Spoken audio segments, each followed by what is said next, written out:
নমস্কার, জি24 স্বাগত। হিট এট 6 আমি আত্রি আপনাদের সঙ্গে রয়েছে। আজকের বিষয় আমরা সল্ট লেকের মধ্যে আটকে থাকবো, কিন্তু এই সল্ট লেকের যে সমস্যা, সেই সমস্যা কতটা গভীরে রয়েছে, এটা কত বড় বিপদ, আগামীর জন্য কি কি করা যায়, সেই বিষয় নিয়ে আমরা আলোচনা করব।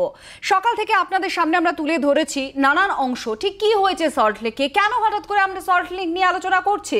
তার কারণ ইদানিং দেখা যাচ্ছে অল্প বৃষ্টি বা ঝড় হলেই সল্ট লেকে ভেঙে পড়ছে গাছ, রাস্তার বড় বড় গাছ ভেঙে পড়ে ব্যাহত হচ্ছে যান চলাচল।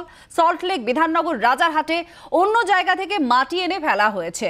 এটা একটা তৈরি করা, প্ল্যান করা একটা নগরে, ফলে আলগা মাটি সল্ট লেক, বিধাননগর, রাজারহাটের। আর তার জেরেই অল্প বৃষ্টি আর ঝড়ে গাছ ভেঙে পড়ছে বলে মনে করছেন বিশেষজ্ঞরা। ইতিমধ্যে মাটি পরীক্ষা শুরু করেছে বিধাননগর পুরসভা। পাশাপাশি কি ধরনের গাছ লাগালে তা ভেঙে পড়ার সম্ভাবনা কম, সেটা খতিয়ে দেখা হচ্ছে বলেও জানানো হচ্ছে।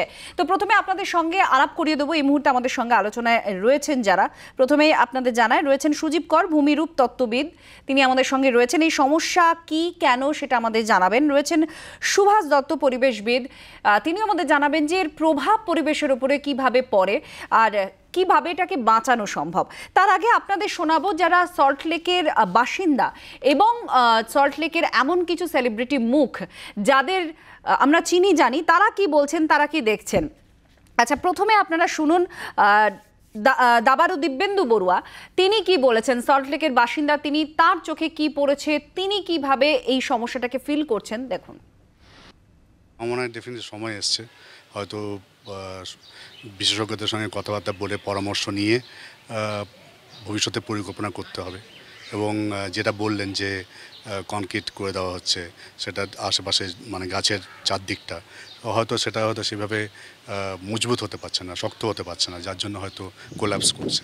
সুতরাং সবাইকে এটা নিয়ে ভাবতে হবে।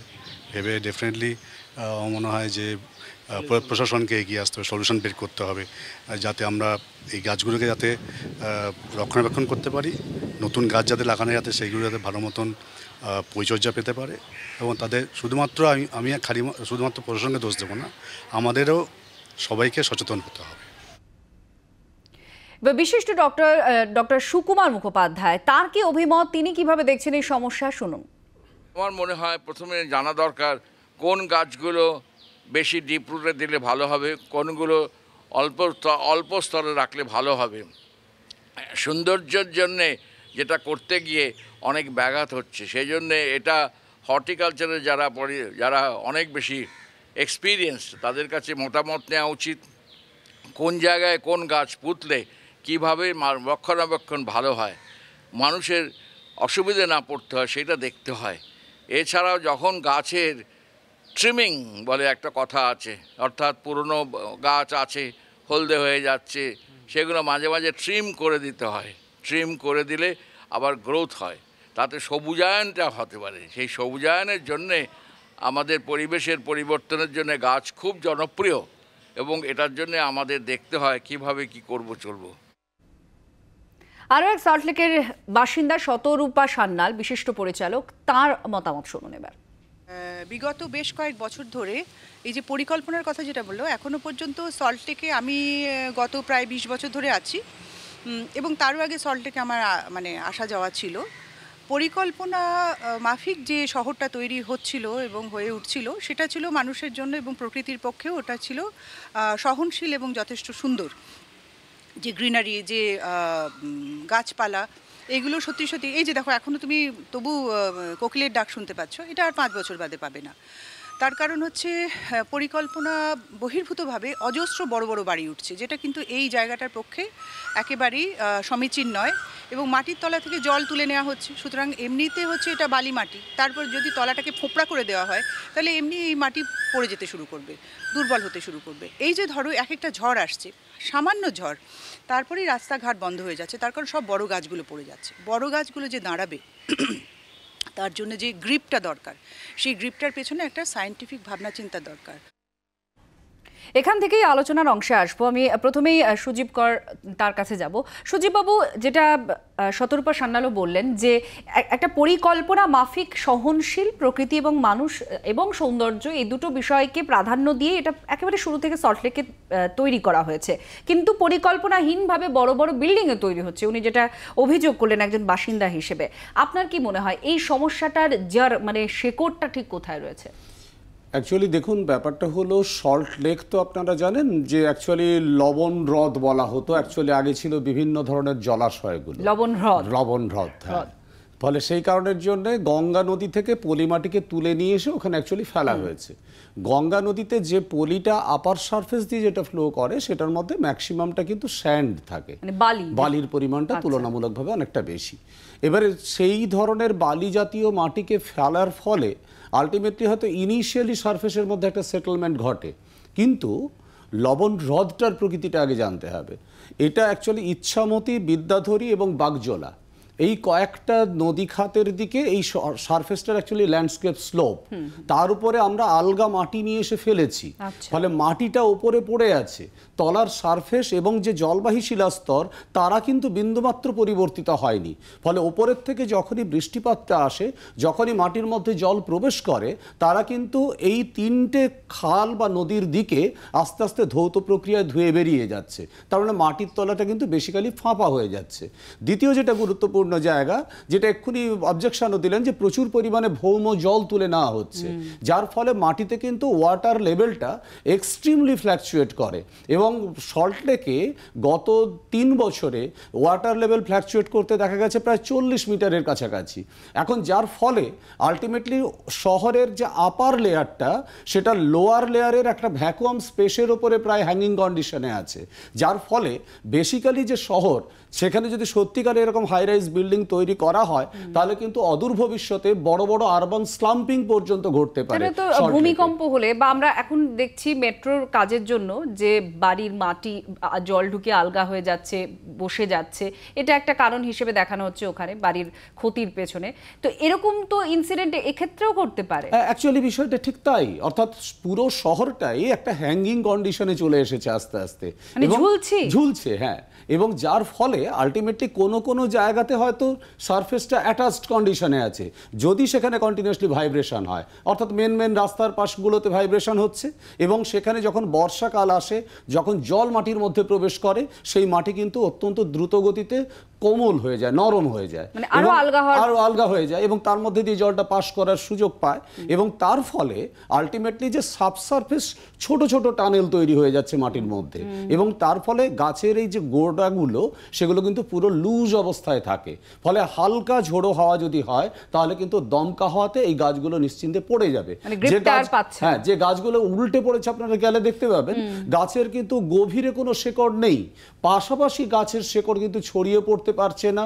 তার কারণ হচ্ছে কংক্রিট দিয়ে পুরো বাঁধানো আছে শেকড়গুলোকে, যার ফলে গুচ্ছমূল উদ্ভিদ নয়, আবার তার গভীরে কোনো মূল নেই। ফলে সেই গাছ দাঁড়িয়ে থাকার কোনো জায়গা নেই, সে গাছ কোনো সাপোর্টই পাচ্ছে না। অর্থাৎ আপনি পরিকল্পনার কথাই বলছেন, কারণ যখন সল্টলেক তৈরি করা হয়, সল্টলেকের বাসিন্দারাও বলছেন যে যেরকম গাছ লাগানোর বা যে ধরনের বিষয়গুলো সামনে এসেছে সেগুলো তো আপনারা দেখেছেন, কিন্তু আস্তে আস্তে সেখানে কংক্রিট দেওয়া হয়েছে, মাটি দেখা গেছে সিমেন্টের প্রলেপ পড়েছে।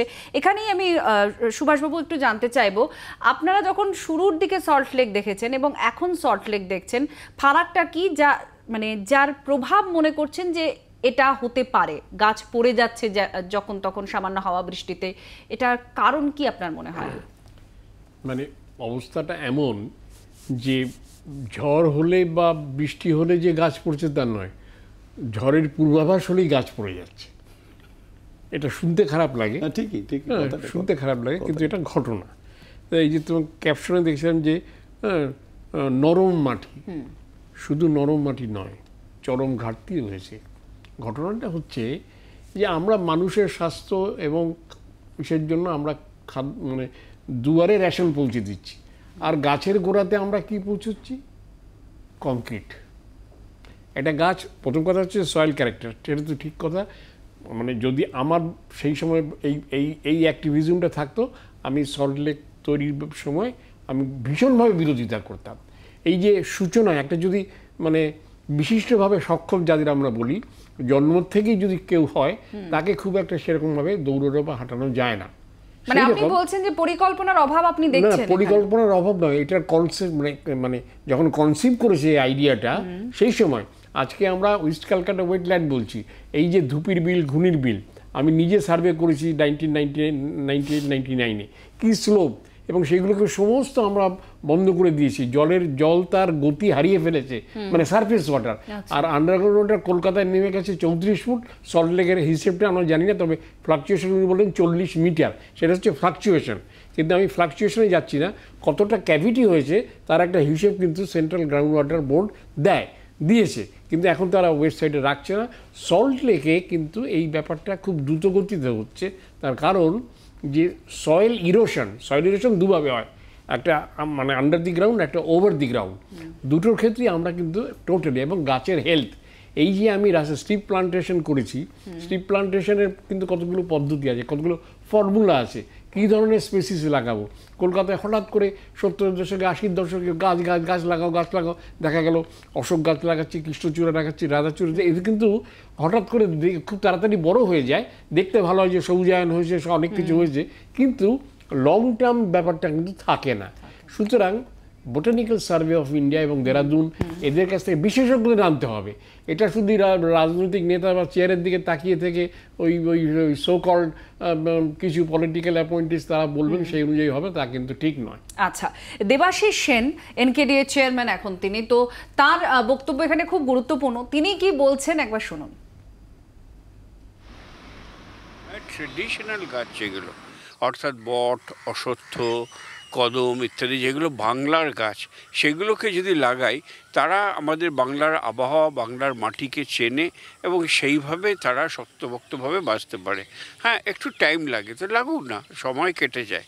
সুতরাং আমি বলবো যে বিশেষজ্ঞদের দিয়ে কি কি স্পিসিস সল্টলেকের মতো জায়গায় খুব ভালো করে মনে রাখা দরকার। বাংলার কথা তো ছেড়েই দিলাম, কলকাতার বিভিন্ন জায়গায় সয়েল ক্যারেক্টারিস্টিক অন্যরকম, নিউ টাউনে একরকম, সল্টলেকে একরকম, লেক টাউনে একরকম, সেই অনুযায়ী মাটি পরীক্ষা করে দেশজ গাছ লাগালে বোধহয় ভালো হয়। সুভাষবাবু, ঠিক যেটা আপনি বলছিলেন যে বিশেষজ্ঞদের নিয়ে এসে এখানে দেখা উচিত যে কী ধরনের গাছ লাগানো উচিত। এবার বিধাননগরের মেয়র কৃষ্ণা চক্রবর্তী, তার বক্তব্য শোনাবো, কারণ এই জায়গার মাটি পরীক্ষার কথা উঠে আসছে। তো তিনি কি বলছেন মেয়র কৃষ্ণা চক্রবর্তী, শুনুন। বিধাননগরটা বালির উপরে তৈরি হয়েছে। যখন বিধাননগর তৈরি হয়েছে তখন মানুষ উৎসাহে প্রচুর পরিমাণে গাছ লাগিয়েছেন। একটা বড় আম গাছ, কাঁঠাল গাছ, সেই মাটিটা তার যতটা ডিপ দরকার বা শিকড় ধরে রাখার মতন, বালি তো আলগা হয়ে যাচ্ছে, আমরা গাছ কাটতে পারছি না। এবং আমরা তার জন্য এখন সয়েল টেস্ট করে আমাদের বিধাননগরের ক্ষেত্রে কোন গাছটা মানে লাগালে পড়বে না, কোন গাছটা বেশি বড় হবে না, আমরা ঠিক এখন সেইভাবেই করছি। ঠিক এই পয়েন্টটা ধরে আমরা আলোচনা করব। তিনি বলছেন যে গাছ কাটতে পারছি না, কিন্তু একটা প্রয়োজনীয়তার যে রয়েছে সেটাও তিনি বলছেন। একটা বিরতি নিচ্ছি, বিরতির পর ফিরে আসছি, সঙ্গে থাকুন।